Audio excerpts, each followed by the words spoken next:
सिंह जी खजांची की पुत्रवधू श्रीमती विवेक जी की धर्मपत्नी वैशाली जी के आज 8वां उपवास है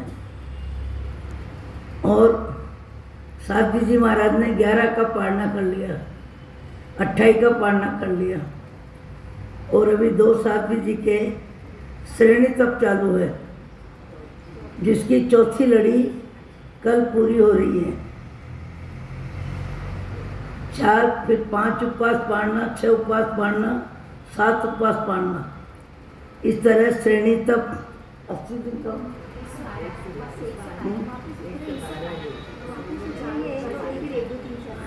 80 दिन का तप होता है। मुझे लगता है जैन धर्म में तप की जो व्यवस्था है कमाल है और समझ में नहीं आने जैसी बात है।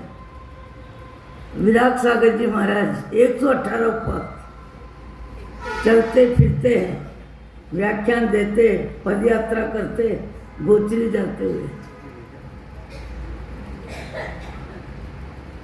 आत्मा की अनंत शक्ति बाह्य जगत में विशेष ज्ञान का उपयोग सांसारिक प्रवृत्तियों में हो रहा है, वो भी ज्ञान की शक्ति है और ज्ञान आत्मा की शक्ति है। आज मोबाइल ने विश्व को समेट लिया, पर मोबाइल किसी मुर्दे ने नहीं बनाया, मोबाइल किसी पशु ने नहीं बनाया, किसी देव ने नहीं बनाया, चलते फिरते इंसान ने बनाया। इंसान में ज्ञान शक्ति अमाप है और वो ज्ञान शक्ति आत्महितैषी होती है। तब व्यक्ति त्याग में, तप में, दान में, पुण्य में, अच्छे कार्यों में अपनी ताकत बढ़ा देता है। शरीर का राग भी कम करता है, पैसे का राग भी कम करता है, परिग्रह का राग भी कम करता है, सम्मान का राग भी कम करता है, प्रशंसा प्रसिद्धि का राग भी कम करता है।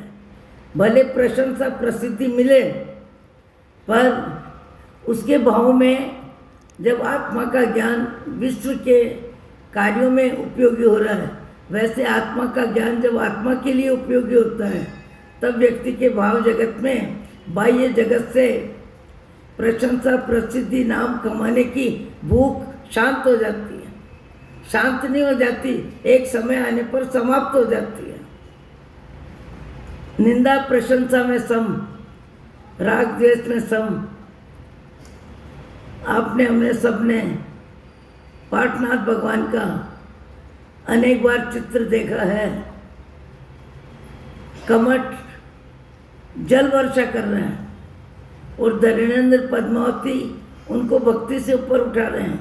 अभी केवल ज्ञान केवल दर्शन नहीं हुआ है, साधक अवस्था है, पर दोनों के प्रति संभाव यह आत्मा की ज्ञान शक्ति का विशेष रूप से चमत्कार कहो वर्तमान में, पर यह आत्मा की ज्ञान शक्ति जब अपनी आत्मा के लिए काम आती है तब बाह्य जगत से वो जीव राम राम करता है और अपने आत्मज्ञान में रहता है। उसी निमित्त से अपने हम बाह्य और आभ्यंतर 2 प्रकार के तप हैं, बाह्य तप और आभ्यंतर तप। आभ्यंतर तप में विनय, व्ययवृत्त, समता, सहनशीलता, क्षमा भाव वो सब आता है। और बाह्य तप में आहार का राग छोड़ना, आहार का राग छोड़ना बड़ा मुश्किल है। जो हिम्मत करते हैं वही कर सकते हैं और जिनका शरीर साथ देता है वही आगे बढ़ते हैं। आज से पंच परमेष्ठी तप चालू हो रहा है, शायद जानकारी है आप लोगों को। पंच परमेष्ठी तप आज से चालू हो रहा है। 1 उपवास पाड़ना, 2 उपवास पाड़ना, 3 उपवास पाड़ना, 4 उपवास पाड़ना और 5 उपवास पाड़ना। 25 दिन का है। और आपको मालूम है खारड़ मासा जिनके वर्तमान तप की 98वीं ओरी पूरी हो गई, 99 चालू हो गई और अब तो सिर्फ 100वीं बची है। अभी मैं तो समझ ही नहीं पाती हूँ कैसे करते हैं।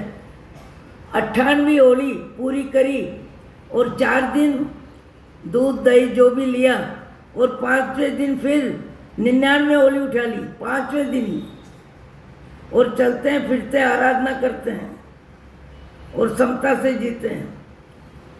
जो व्यक्ति अपनी शक्ति का विकास करते हैं कई प्रकार से, जैसे आपने सुना होगा चाय वाले महाराज इंदौर में प्रसिद्ध थे, विनीता सिंह महाराज की सेवा में 39 वर्ष तक सवेरे और शाम 2 बार चाय, न दूध न दही न खट्टा न मीठा न सब्जी न रोटी न दाल चावल न फल, कुछ नहीं। 39 वर्ष तक चलते फिरते रहे, सेवा करते रहे, आधी रात को भी 5 बार महाराज साहब के लिए उठते थे। मुझे लगता है व्यक्ति आत्मा की शक्ति को जब बढ़ाना चाहता है और भाव मजबूत होते हैं तो वो शक्ति भी अपने आप में प्रकट हो जाती है। आज 28 तक बिमला जी लोढ़ा, 28 तक करने वाले बहन आगे आ जाए, पचक खान ले।